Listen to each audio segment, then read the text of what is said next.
in my opinion, and joined by many others across the state, we are haphazardly and recklessly proceeding down this path of full electrification without knowing what the costs are going to be, without knowing what the capacity of generation in New York is going to be, and whether we're going to be able to reliably meet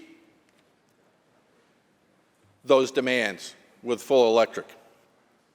And why are we doing it? And we believe that we should be doing it, and we should be moving. And New York State has been a leader in cleaning up the environment, and we should continue to be a leader, and we advocate for that. But we advocate that it be done in a responsible, reliable, and affordable manner. These plans really have no feasibility.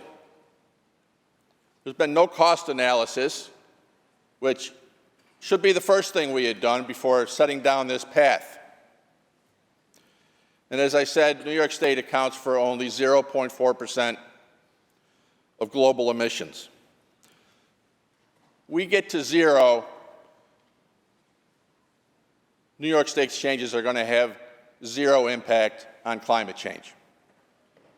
That's what the benefit's going to be, zero. Despite these unknown costs, which are estimated at a minimum of $300 billion, and we know everything we've seen so far in regards to these plans have run over time, over budget, and have proven to be unreliable. We've been a leader in New York. We consume less total energy per capita in New York than all but 2 other states. This is information from the U.S. Energy Information Agency. New York State's per capita energy consumption for the transportation sector is the lowest in the nation. We are leading.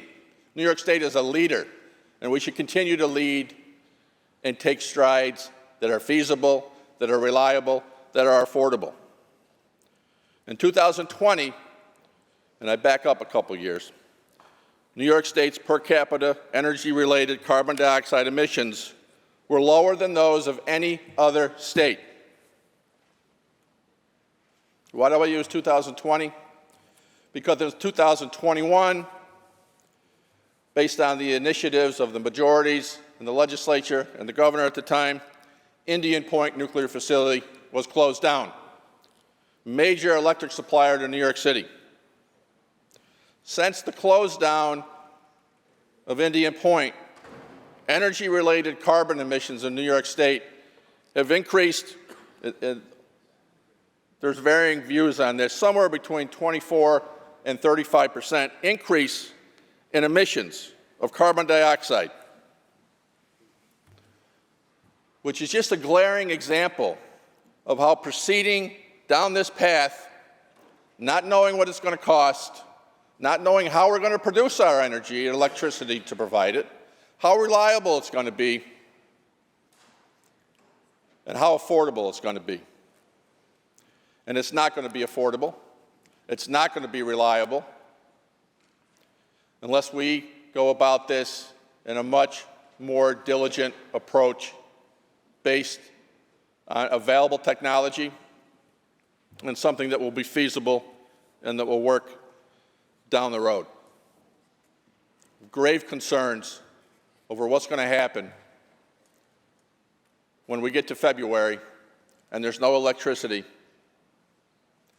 People aren't just going to be like they are in August when the power goes out, hot and uncomfortable. They're going to be freezing to death in their homes because this grid is not going to support the demands at the pace that we're proceeding. Thank you, Madam President.